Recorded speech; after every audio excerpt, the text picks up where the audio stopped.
Nous sommes vraisemblablement à d'autres derniers cours de l'histoire enregistrés sur le Messat Yesharim, on espère, parce qu'ici, nous, on finit donc la Yeshiva aujourd'hui.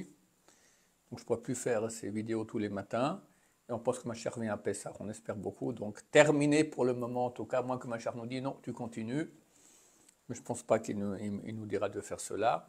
Donc, le dernier cours de l'histoire, Be'ezrat Hashem. Nous sommes au chapitre 23. Le paragraphe commençant par le mot Hasheni. C'est le deuxième, donc c'est quoi le premier? C'est-à-dire que le Rav, le titre de ce chapitre-là, ce sont les voies pour acquérir l'humilité. Il avait dit qu'il fallait deux choses. Un, l'habitude. Deux, la réflexion. L'habitude, il a déjà expliqué de quoi il s'agit, donc de comporter avec tous les types de comportements qu'il avait déjà cités. Et la réflexion. Première réflexion qu'on a vue la dernière fois, c'est penser à ce qu'a dit Rabbi Akavia ben Malalhel, d'où je viens, vers qui je vais, où je vais, donc un endroit de putréfaction, la tombe, et devant qui je vais donner din vecheshbon, rendre compte. Ça, c'est première réflexion. Deuxième, Hasheni. Uinyan chiluf toldot hazman verov tumorotehem. C'est le sujet des changements du temps et les multiples échanges qu'il y a. Qui? Ashir kal yotani. Car un riche peut facilement devenir pauvre. Moshe, je me souviens, c'était cette année ou l'année passée, avec quelqu'un, il avait 32 milliards, il avait une boîte, 32 milliards de dollars, et un bruit qui a couru, qui avait quelque chose de pas honnête dans ce qui se passait. En un jour, ils arrivaient à zéro, plus rien, tout, et peut-être même la prison.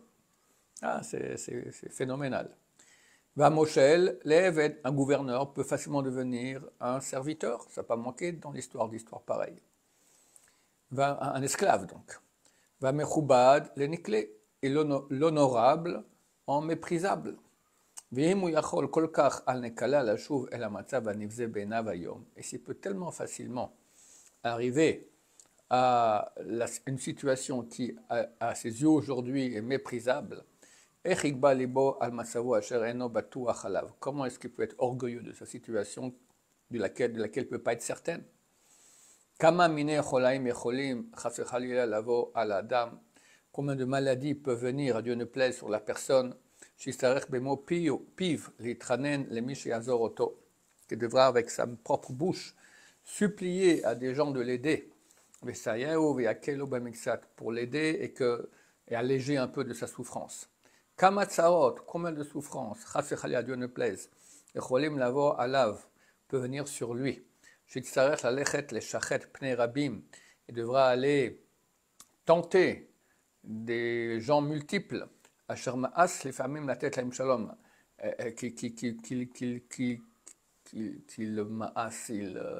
il voulait même pas, était dégoûté même de leur dire bonjour. Des gens qui considéraient comme rien de rien. Là maintenant, il doit aller les supplier, leur donner de l'argent, aide-moi, etc.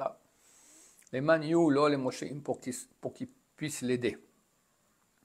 Ces choses-là, on les voit de nos propres yeux de façon quotidienne. Ces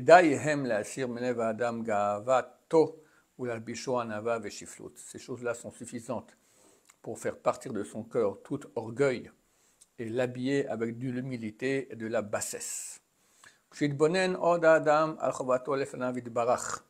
Lorsqu'il réfléchira, l'homme réfléchira à son obligation par rapport à Hachem, béni soit-il. Combien il est abandonné, et combien il la néglige.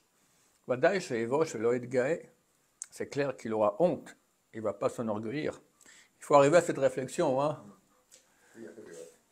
Ce qui est tellement logique, mais qui pense à ça? Il aura honte et son cœur ne pourra pas s'élever.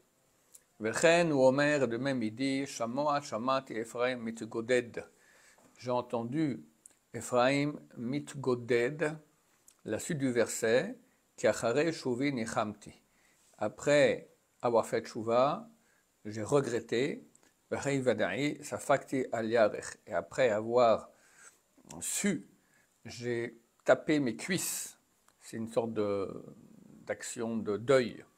Boshti v'gam nechlamti, j'ai honte et j'ai honte. C'est deux termes pour dire que j'ai honte.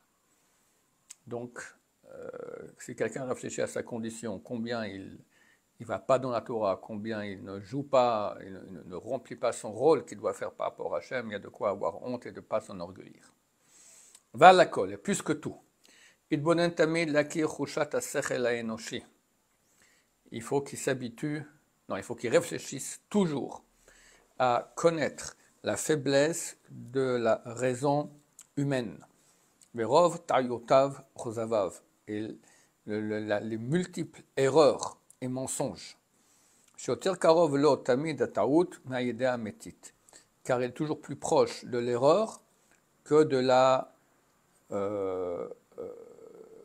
connaissance authentique. Alken, c'est pour cela. Ira tamid me'asakana azot, il doit toujours avoir peur de ce danger de l'erreur. Vivakesh ilmod tamid mikol adam, il doit demander à apprendre de chaque personne. Vishmo tamid le'etza pen ikashel, et toujours être prêt à écouter des conseils pour ne pas trébucher. Ce qu'on dit dans le sage de mémoire béni, Ezeu Chacham, c'est qui le sage? Alomed Mikol Adam, celui qui apprend de tout homme. Vechenu Omer, de plus il dit, Shomea Laetza Chacham, celui qui écoute un conseil, il est sage. Donc ça c'était les choses pour acquérir l'humilité. Et maintenant il va nous parler des choses qui font perdre l'humilité.